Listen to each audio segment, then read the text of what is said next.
पुरंदर का किला, जो अपनी भव्यता और अजेयता के लिए प्रसिद्ध था, शिवाजी महाराज की शक्ति का प्रतीक था। मुगल सेनापति दिलेर खान जानता था कि जब तक यह किला नहीं टूटेगा तब तक शिवाजी को हराना असंभव है। इसलिए उसने अपनी विशाल सेना के साथ पुरंदर को चारों ओर से घेर लिया। मगर किले की रक्षा कर रहे किलेदार मुरारबाजी देशमुख कोई साधारण योद्धा नहीं थे।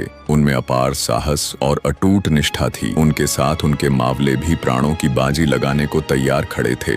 मुगलों की तोपें गरजने लगीं। जलते गोले किले की दीवारों से टकराकर आग और धुआं उगलने लगे। बुर्ज गिरने लगे, मचान टूट गए, लेकिन मराठों का जोश तनिक भी कम न हुआ। हर चोट के साथ उनकी प्रतिज्ञा और भी प्रखर होती चली गई। दिलेर खान की सेना धीरे धीरे मचान पर चढ़ आई, मानो विजय उसके हाथों में हो। लेकिन तभी मुरारबाजी की आंखों में क्रोध की अग्नि भड़क उठी। उन्होंने 500 चुनिंदा मावलों को साथ लिया और गर्जना की, हर हर महादेव, यह धरती हमारी है, इसे कोई छू भी नहीं सकता। दरवाजे खुलते ही मराठों का वह सिंहदल बिजली की तरह मुगलों पर टूट पड़ा। तलवारों की टकराहट से आकाश गूंज उठा, ढालों की चोट से धरती कांप उठी। थोड़े ही समय में मुगलों की विशाल सेना अस्त व्यस्त हो गई। मुरारबाजी और उनके शूरवीर मावले मानो मृत्यु से खेल रहे थे। एक एक वार में वे मुगलों की टुकड़ियां चीर डालते। अंततः मुगलों को पीछे हटना पड़ा। पुरंदर की भूमि पर उस दिन मराठों की शौर्य गाथा अंकित हो गई। मुगल सेना मराठों के प्रहार से टूटी हुई भागती भागती दिलेर खान के डेरे तक पहुंच गई। चारों ओर भगदड़ मच गई।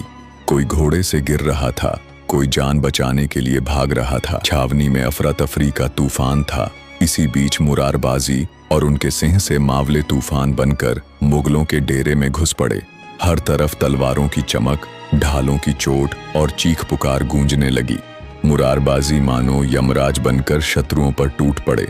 उनकी तलवार कभी किसी की छाती चीर देती तो कभी किसी का सिर धड़ से अलग कर देती। दिलेर खान ने यह दृश्य देखा तो उसके होश उड़ गए।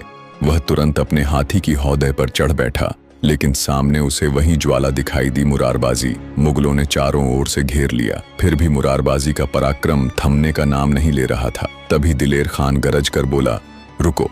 सैनिक ठिठक गए। दिलेर खान ने मुरारबाजी को देखते हुए कहा,